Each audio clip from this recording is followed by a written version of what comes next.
Okay दोस्तों, तो just after the mathematical tools before we move on to the real physics, हम जल्दी से एक चैप्टर कर लेते हैं। कोई बहुत बड़ा चैप्टर नहीं है, काफी ज्यादा आसान है, ठीक है।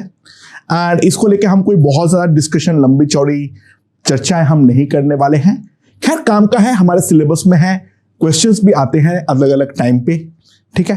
तो एक चैप्टर हम जल्दी से देखते हैं, that is the units and dimensions, ठीक है। क्योंकि फिजिक्स को समझने के पहले हमें यूनिट्स को तो पहले एक बार समझना पड़ेगा। एंड देखते हैं क्या बोलता है। अरे दोस्तों, चालू करने के पहले एक बात समझो, what is a physical quantity. Physics में हम क्या करते हैं, हम लॉज ऑफ नेचर जो है, उन लॉज ऑफ नेचर को डिस्कवर करते हैं। फॉर एग्जाम्पल, न्यूटन भाई साहब के सर पे जब सेब गिरा, उनको अचानक से समझ में आया ग्रेविटेशन।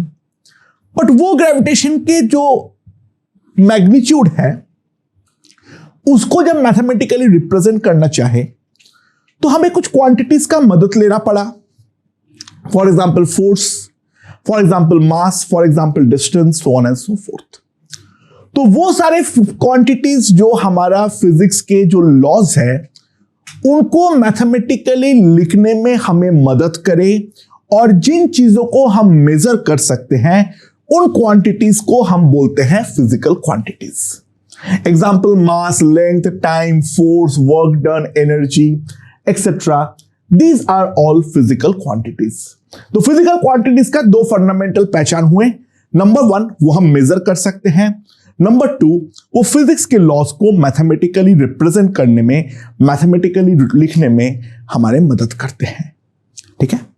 राइट नाउ फिजिक्स में हम जनरली इन क्वांटिटीज और उनके बीच का जो रिलेशनशिप, उसके बारे में हम पढ़ते हैं, ठीक है। Right, and what is the measurement? It is the comparison of a quantity with respect to a standard of the same physical quantity. For example, हम बोलते हैं 5 मीटर। 1 मीटर को हम स्टैंडर्ड बना चुके हैं, तो उसके रिस्पेक्ट में वो 5 गुना है, तो उसको हम बोलते हैं 5 मीटर। 10 सेकेंड, घड़ी का जो है वो 1 सेकेंड का कांटा हमारा फिक्स है, कितना मूव करेगा। 10 बार वैसे मूव करने पर हमारा 10 सेकेंड टाइम जो है वो बीत चुका है, ये चीज हम बोल सकते हैं। This is called the measurement. Now try to realize, जब मैं तुम लोगों को बोलता हूं 5 मीटर, तो तुरंत तुम्हें ये समझ में आ जाएगा जो I am talking about length. जब मैं बोलता हूं 5 kg, समझ में आ जाएगा जो I am talking about mass. मैं जब बोलता हूं 5 न्यूटन, तब हमें समझ में आ जाएगा we are talking about force. जब मैं बोलता हूं 2 आवर्स, तो समझ में आ जाएगा we are talking about time. तो बेसिकली इन फिजिकल क्वांटिटीज के पीछे हम एक यूनिट जोड़ते हैं। For example metre, kilogram, second, newton, blah blah blah, degree celsius, जिससे कि हमें यह समझ में आ जाए about what thing we are talking about. अगर मैं बोलूं वो देखो 5, अब वो क्या है 5? जब तक मैं उसके पीछे का यूनिट को फिक्स नहीं करूंगा, तब तक हमें यह समझ में नहीं आएगा जो बेसिकली हम किस चीज के बारे में बातचीत करना चाह रहे हैं। तो फिजिक्स के जो हमारा मेजरमेंट्स है, वो दूसरे को आसानी से समझ में आए। तो नाम के बाद जैसे हम सरनेम लगाते हैं, तो मेजरमेंट के बाद हमें एक यूनिट लगाने का रिक्वायरमेंट है। Unit is basically the surname to the name of measurement, ठीक है। राइट, सो यूनिट्स क्या हुआ? All physical quantities that are measured with respect to standard magnitude of some physical quantities, and these standards are called the units. कोई एक चीज को unit मानने के लिए 4 फंडामेंटल क्वालिटीज जो है वो होनी चाहिए। Number 1, it must be well defined. भाई 1 मीटर क्या है वो वेल डिफाइंड होना चाहिए। 1 सेकेंड क्या है वो, भाई घड़ी एक बार में जितना मूव करता है वो मेरा 1 सेकेंड है। It has to be well defined. हाँ, इतना आसान भी नहीं होता, डेफिनेशन बहुत ही ज्यादा टीडियस और लंबे से होते हैं। खैर उन बातों पे हम बाद में जाते हैं। उसका डेफिनेशन जो है वो हमारा फिक्स होनी चाहिए। Number 2, they must be easily available and reproducible. अब 1 केजी मार्केट में तुम खरीदने जाओगे, बहुत आसानी से तुम्हें मिल जाएगा, और 1 किलो का बहुत सारे बार जो है वो तुम्हें मार्केट में खरीदने को मिल जाएगा, and it is very easily available and very easily reproducible. अब तुम्हें अचानक से मन किया मेरा 1.5 केजी का बाट चाहिए, मोस्ट प्रोबेबली तो मिलेगी नहीं, अगर मिलेगी भी तो तुम्हें इतना ज्यादा ढूंढना पड़ेगा जो it is not worth the effort. Better है तुम 1 केजी और आधे केजी का 2 बाट लेके आ जाओ, ठीक है। तो कोई यूनिट ऐसा रैंडम चीज को हम नहीं बना सकते हैं जो हमारा इजीली अवेलेबल या रिप्रोड्यूसेबल जो है वो हमारा नहीं है। Third is a very important, it must be invariable. अब मैं एक स्टेप को मान लो यूनिट बना दिया तो ये बकवास वाली बात हो जाएगी। एक बच्चे का एक स्टेप या मेरा एक स्टेप में जमीन आसमान का अंतर रहने वाला है, तो स्टेप जो है वो हर बंदे का अलग होता है। तो एक स्टेप जो है वो मेरा इनवेरिएबल है ही नहीं। तो एक हाथ की लंबाई, अब यार किसके हाथ, ये तो बता, गौरिला की हाथ है, बच्चे की हाथ है, चींटी के हाथ पैर है, क्या है क्या, ठीक है। तो वो चीज हमारा इनवेरिएबल जो है वो होनी चाहिए। एंड चौथा, वो सबसे एक्सेप्ट होना चाहिए। One thing is acceptance. कल के दिन पे मैं घर के कोने पे बैठ के कोई नया यूनिट बना लिया, वो यार वो एक्सेप्ट करने वाला ही क्यों है। बाय द वे तुम लोगों को मालूम होगा जो हम लोग का नॉर्मल सिस्टम जो होता है दुनिया में वो होता है डेसिमल सिस्टम, ठीक है। केवल टाइम अगर तुम देखोगे तो टाइम में हम डेसिमल को फॉलो नहीं करते हैं। जब डेसिमल सिस्टम आया था, क्योंकि डेसिमल काफी आसान होता है, केवल पॉइंट्स को लेके खेलना होता है, तो लोगों ने बेसिकली डेसिमल क्लॉक इन्वेंट करने का ट्राई किया था, यानी दिन को 12 घंटे के बदले 10 घंटे में तोड़ने का कोशिश किया था। बट तब तक घड़ियां इतनी ज्यादा बिक चुकी थी और लोग इतना ज्यादा यूज्ड टू हो गया था, जो लोगों को वो वाला चीज को एक्सेप्ट करवाना इम्पॉसिबल बन चुका था। और एक्सेप्ट करके कोई बहुत ज्यादा फायदा होने वाला था वो तो है नहीं। देखो, डे टू डे लाइफ में nobody care about maths.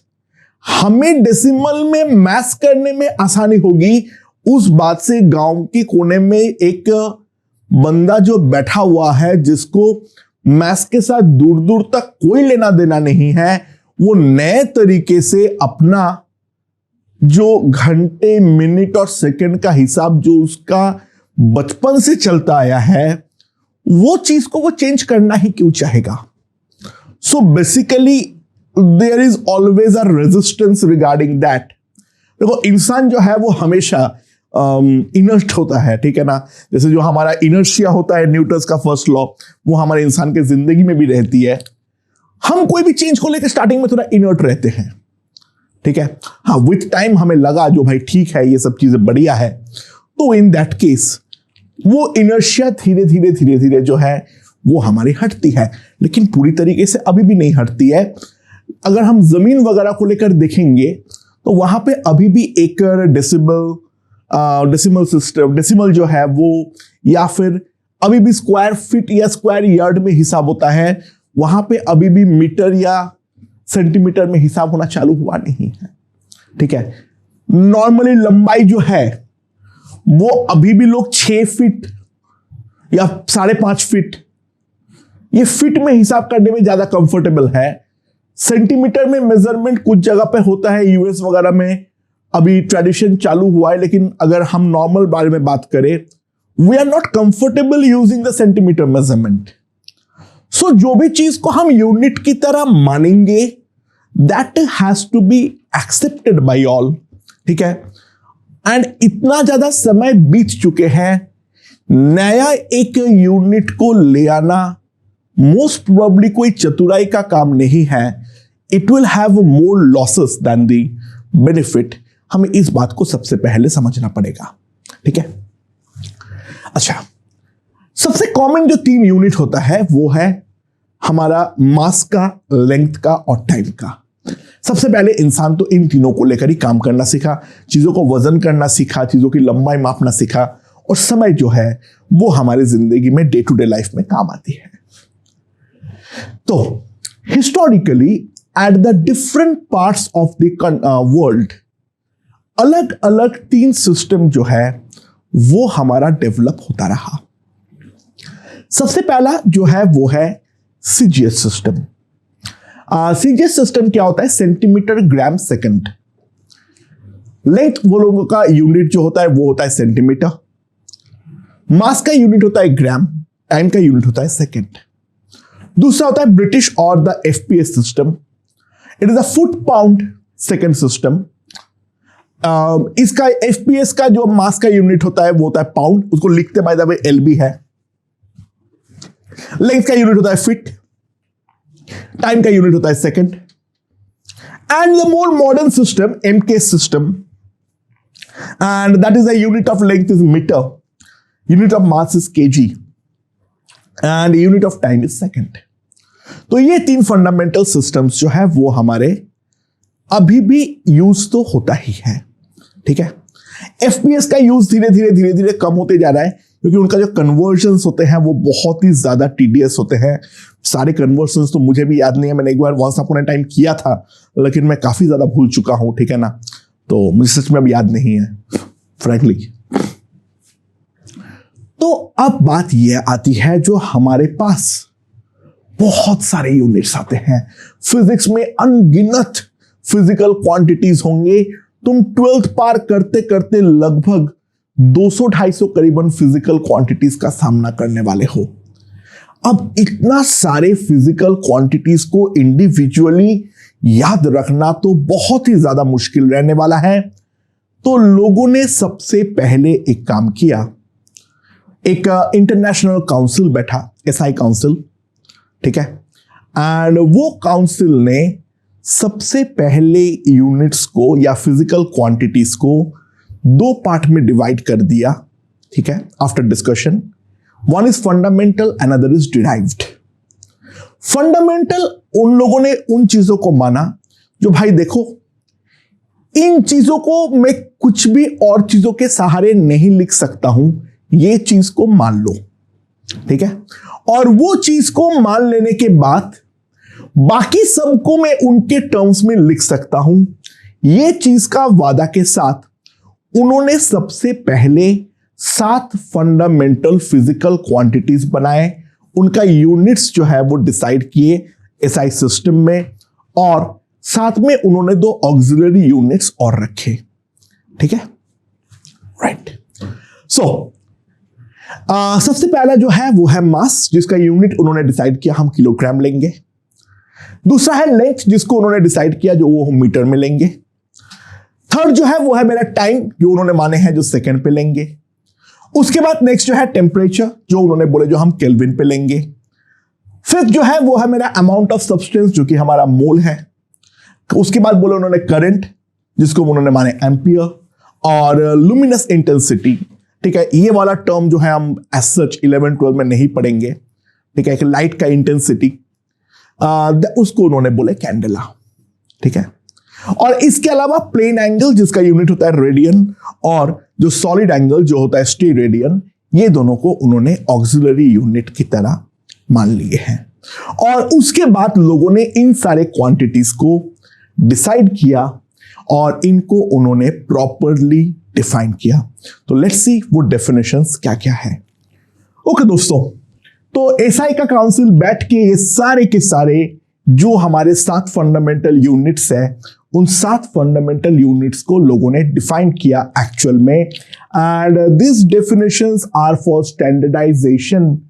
Day to day life में इन सब चीजों का कोई काम आता नहीं है, लेकिन जब पहली बार इन चीजों को स्टैंडर्डाइज किया तो उसके टाइम पे ये सारे डेफिनेशंस की जरूरत एक्चुअल में पड़ी थी for the very precise and accurate measurement.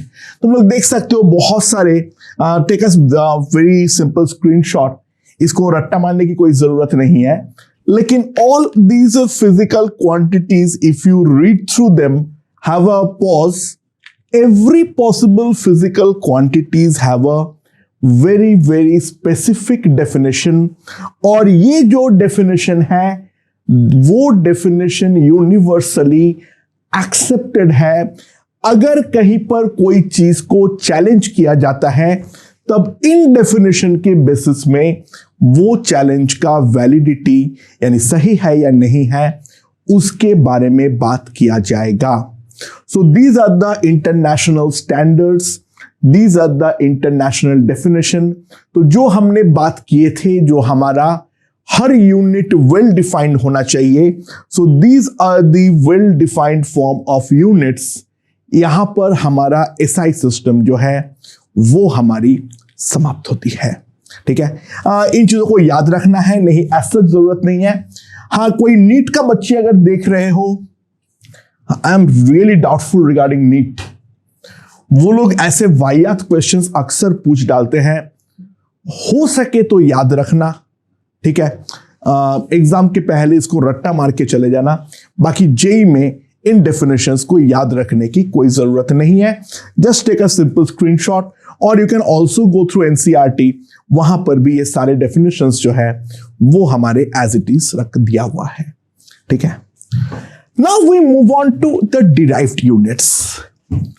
सो इन सब फंडामेंटल क्वांटिटीज के बेसिस में हम जो करेंगे, they are derived units. Now what are derived units? देखो, बहुत सारे फिजिकल क्वांटिटीज ऐसे होंगे जो केवल ये जो 7 है उसमें से एक को इस्तेमाल करने पर हम नहीं लिख पाएंगे। ठीक है, तो डिराइव्ड यूनिट्स वो है units obtained via use of more than 1 यानी at least 2 physical unit, more than 1 fundamental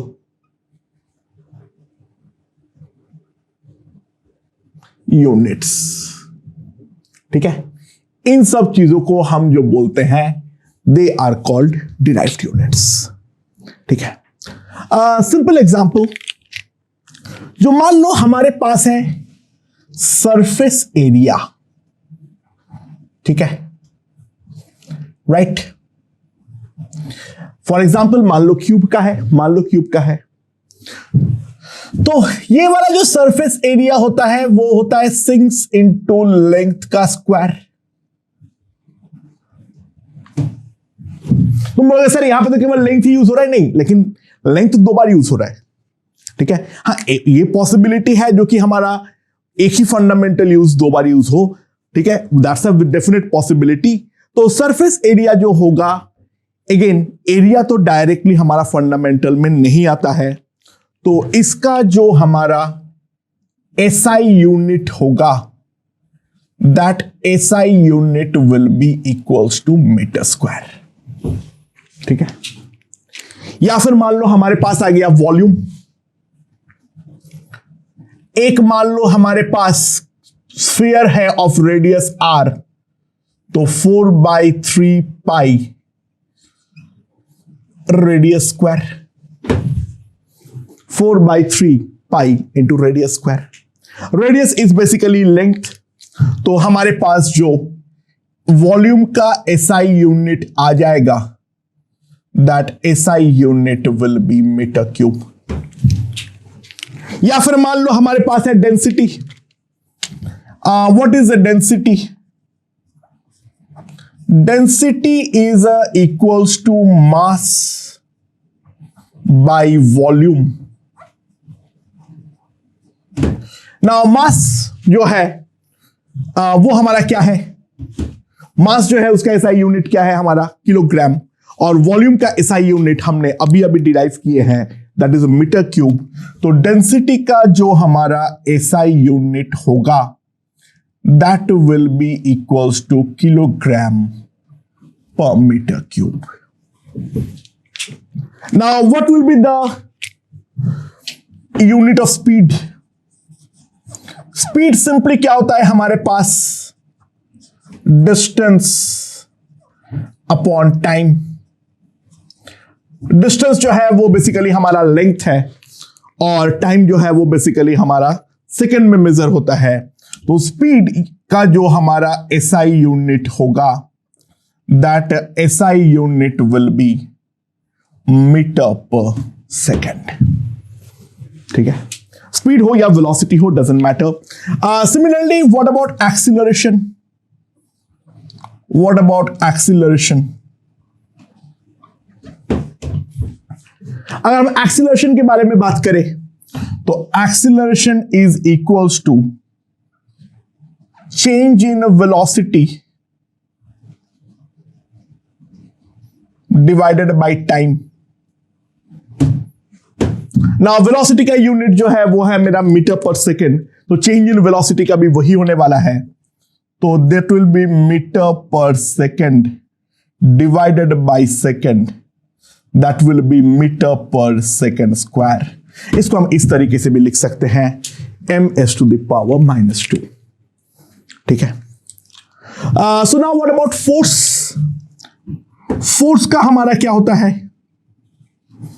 force हमारा क्या आएगा? दैट विल बी सिंपली, हम जानते हैं, मास इनटू एक्सीलरेशन। ठीक है, तो हमारे पास जो एसआई यूनिट है, that SI unit will be equals to, क्या हमारे पास मास का होता है किलोग्राम, एक्सीलरेशन का होता है मीटर पर सेकेंड स्क्वायर, तो इसका एसआई यूनिट होगा kilogram metre per second square. But force इतना ज्यादा हमारा इस्तेमाल होता है, तो इस कारण पे हम इस पे एक नाम दे दिए हैं, दैट इज कॉल्ड न्यूटन। ठीक है, अच्छा, इसके बाद मान लो हमारे पास है वर्क। वर्क क्या होता है? Force into displacement. Displacement is basically a length. ठीक है, तो हमारे पास जो एसआई यूनिट होगा, that will be kilogram metre per second square into metre, that will be kilogram metre square per second square. ठीक है, तो इस तरीके से बहुत सारे डिराइव्ड यूनिट्स जो है वो हम लोग यहां पर बना सकते हैं। बाय द वे, ये भी हमारा एक बहुत ही ज्यादा इंपॉर्टेंट यूनिट है, तो इस कारण पे इसका भी एक एसआई में नाम होता है, दैट इज जूल। ठीक है, राइट। सो जो हमारे पास अलग अलग यूनिट्स आएंगे, जो हम basically basis on the fundamental units बना सकते हैं, उनको हम बोलते हैं डिराइव्ड यूनिट्स। ओके ओके दोस्तों, so now we have noted here some important derived units. इतना फिलहाल के लिए याद रखो, बाकी ऐसा इसको याद रखने की जरूरत नहीं पड़ेगी, क्योंकि जैसे जैसे हमारा फिजिक्स आगे बढ़ेगा हम खुद ही ये यूनिट्स को डिराइव कर लेंगे। बट अभी तक हमारा फिजिक्स हुआ नहीं है, तो स्टार्टिंग में जो एनसीईआरटी वगैरह के क्वेश्चंस होते हैं वो तुम लोगों से सॉल्व हो जाए, तो इस कारण पे मैं बोल रहा हूं इतना चीजें भी याद रख लो, एंड आफ्टर सम मंथ्स तुम आसानी से इन चीजों को भूल सकते हो, क्योंकि वहां पर जब रिलेशन हम सीख जाएंगे तो अपने आप ये सारे डिराइव्ड यूनिट्स का जो यूनिट है वो हम खुद ही डिराइव कर डालेंगे उस टाइम पे ऑन द स्पॉट। और कुछ यूनिट्स इतना ज्यादा कॉमन हो जाएगा, जस्ट किलोग्राम मीटर और सेकंड की तरह, वो भी हमारा डे टू डे लाइफ में बोलने की हमें आदत पड़ जाएगी। तो डोंट वरी रिगार्डिंग इट, इसको देख के डरो मत, ये सारी चीजें कहां पर आती है, कब आती है, उन चीजों को लेकर भी ज्यादा दिमाग लगाने की जरूरत नहीं है। तो कॉमन यूनिट्स जो है वो है मेरा एक डेंसिटी, दैट इज मास पर volume. What is momentum? That is mass into velocity. Force है मास इनटू एक्सीलरेशन। प्रेशर जो है वो है मेरा फोर्स पर यूनिट एरिया। तो फोर्स का यूनिट को अगर मैं एरिया का यूनिट से डिवाइड कर दूं, यानी न्यूटन को अगर मैं मीटर स्क्वायर से डिवाइड कर दूं, वी विल गेट प्रेशर का यूनिट। प्रेशर का यूनिट का एक स्पेसिफिक नाम है, वो याद रखना है, जो पास्कल, पीए। ठीक है। वर्क या एनर्जी का जो हमारा यूनिट होगा वो होगा हमारा जूल। या वर्क और energy unit wise basically same ही होता है। एनर्जी और वर्क जो है वो आपस में इंटरडिपेंडेंट होता है। कोई एक सिस्टम का वर्क करने का जो एबिलिटी है उसी को हम उसका एनर्जी कहते हैं। सो एनर्जी वाइज भी यहां पर कोई फर्क नहीं पड़ता है, दोनों का यूनिट जो है वो है हमारा joule. The rate of work done और the rate of energy dissipated, that is called the power. So joule per second is basically called watt. ठीक है।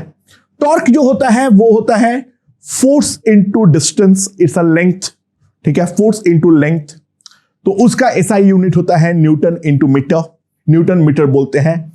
ध्यान देना, टॉर्क का यूनिट और वर्क का यूनिट वाइज दोनों सेम है, लेकिन दोनों क्वांटिटी में डायरेक्टली कोई संबंध जो है वो हमारा नहीं है। फिजिकल एक्सप्लेनेशन वाइज टॉर्क और वर्क जो है वो कंप्लीटली डिफरेंट चीज है। दो चीजों का यूनिट सेम हो जाने पर ये नहीं है जो वो दोनों फिजिकल क्वांटिटी हमारा सेम हो जाए, वो एक बहुत ही ज्यादा इंपॉर्टेंट सबक है। उसके बाद कुछ एंगुलर वेलोसिटी होता है, जैसे नॉर्मल डिस्प्लेसमेंट होता है मीटर पे, तो वैसे ही एंगुलर डिस्प्लेसमेंट, यानी हम जहां पर एंगल कवर करते हैं, और एंगुलर डिस्प्लेसमेंट तो डेफिनेटली रेडियन पर आएगा, तो एंगुलर वेलोसिटी जो होगा that will be radian per second. Similarly angular acceleration we define. ठीक है। बाकी जो ये सारे फिजिकल क्वांटिटीज है, प्लीज गो थ्रू इट, एक बार इसको फिलहाल के लिए याद कर लो। ठीक है, जिससे कि क्वेश्चन सॉल्व करने में हमें मदद मिले।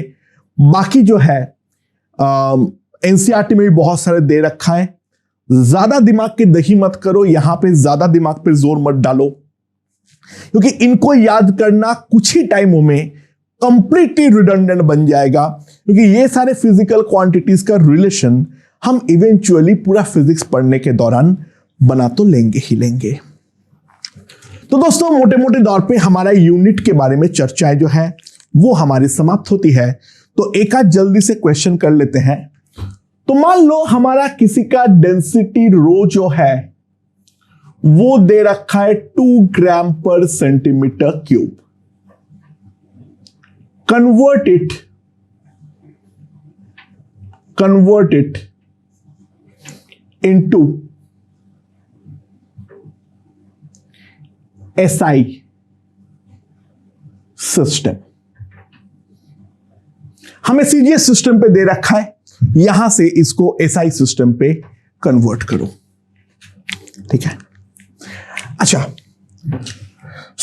हमारे पास है जो 2 ग्राम पर सेंटीमीटर क्यूब, यानी 2 ग्राम 1 सेंटीमीटर का होल क्यूब। अच्छा, 2 ग्राम को मुझे अगर किलोग्राम पे ले जाता हूं तो ये बन जाएगा 2 into 10 to the power of -3 kilogram. और 1 सेंटीमीटर को अगर मैं मीटर पे ले जाता हूं 10 to the power -2 metre cube. तो मेरे पास यहां पर जो आ जाएगा that will be 2 into 10 to the power -3 10 to the power 6 kilogram per metre cube.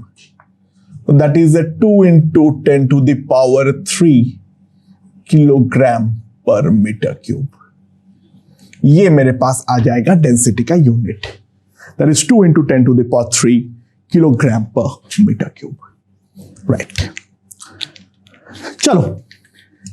अच्छा, SI unit of force is a newton और CGS unit of force is dyne. Newton और डाइन में संबंध बनाओ। न्यूटन और डाइन में जो है वहां पर संबंध बनाने का कोशिश करो। तो किस तरीके से होगा? चलो, 1 न्यूटन हमारा है क्या? 1 kilogram metre per second square. So try to understand, this is equals to 1 kilogram into 1 meter divided by 1 second का whole square. Now 1 kilogram equals to 1000 gram. 1 meter is equals to 100 centimeter. That divided by 1 second का whole square. So that will be 10 to the power 5 gram centimeter per second square. And this is the CGS unit of force. और उसी को तो मैंने dine बोला हूं. तो this is equals to 10 to the power of 5 dyne. दोस्तों ये वाला रिलेशन को याद रखने का कोशिश करो. ठीक है, ये वाला रिलेशन को याद रखने का कोशिश करो. 1 newton equals to 10 to the power of 5 dyne. Okay,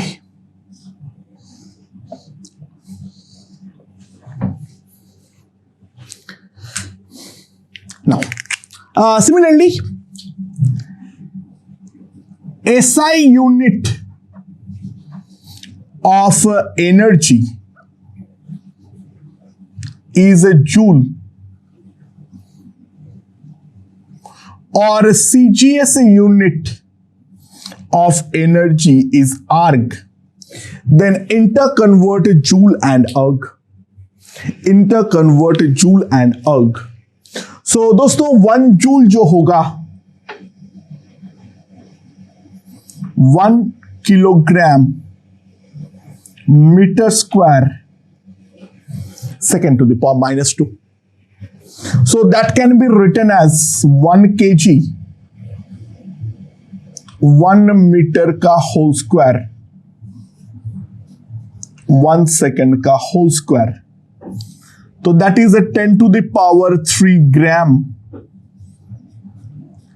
100 centimeter का whole square by 1 second का whole square.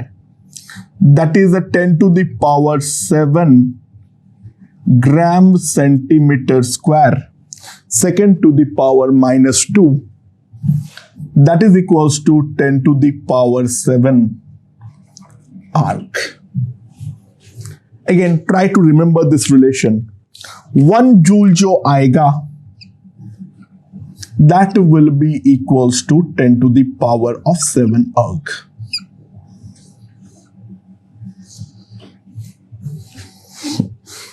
ठीक है, चलो मैंने एक नया सिस्टम बनाया. ठीक है, जो मेरा नया सिस्टम है उसको मैंने एसबी सिस्टम मेरे अपने नाम पे कर डाला. यूनिट ऑफ मास, पता नहीं मुझे क्या शौक चढ़ा, मैंने मान लिया 5 kg. ठीक है, यूनिट ऑफ लेंथ मैंने मान लिया 10 metre. And unit of time मैंने ले लिया 1 मिनट. ये मैंने मान लिया. ठीक है, मेरा ये है मेरा नया सिस्टम का जो यूनिट्स है. मैं 5 किलो को एक अपना यूनिट मानूंगा. ठीक है, 10 मीटर को लेंथ का यूनिट मानूंगा. एंड जो टाइम है वो है मेरा 1 मिनट का यूनिट. मैं बोला जो मेरा यूनिट ऑफ फोर्स जो है वो है मान लो Z. नाम दे दिया कुछ जेटा. यूनिट ऑफ फोर्स जो है मान लो वो है जेटा Z. ठीक है, तो सवाल ये है find relation between Newton and Z. ठीक है, एक Z कितना न्यूटन है वो चीज हमें मेजर करना है. ठीक है, अच्छा इसका जो यूनिट ऑफ मास है उसके नाम मान लो A है, जो यूनिट ऑफ लेंथ है वो मान लो है B, और यूनिट ऑफ टाइम जो है वो मान लो है C। ठीक है, समझ में? सो एक न्यूटन मेरा क्या है? 1 किलोग्राम 1 मीटर 1 सेकेंड का होल स्क्वायर। जो मेरा C है वो मेरा 60 सेकेंड्स है, तो 1 सेकेंड का वैल्यू जो है दैट इज माई 1/60C। सो मेरे पास जो ये आएगा दैट विल बी 1 kg। अच्छा, 5 kg एक A यूनिट है, तो 1 kg जो है वो है मेरा A/5। 1 मीटर जो है वो है मेरा B/10, और ये जो होगा दैट विल बी C/60 का होल स्क्वायर। तो 1 न्यूटन जो आएगा that will B 60 square by 5 into 10 ABC to the power of -2। And अगर हम यहां पर ध्यान दें तो मेरे पास ये हो जाएगा 6 और ये हो जाएगा 12, तो 72 ABC to the power -2, that will be 72 Z। So 1 Newton is equals to 72 Z। So that is the relation between the two units। तो यूनिट्स के बारे में जितना भी बेसिक चर्चाएं के रिक्वायरमेंट थे वो हम लोग कर चुके हैं। तो मैं अब थोड़ा सा मेजरमेंट के रिगार्डिंग थोड़ा इंपॉर्टेंट बातचीत करने वाला हूं। ओके।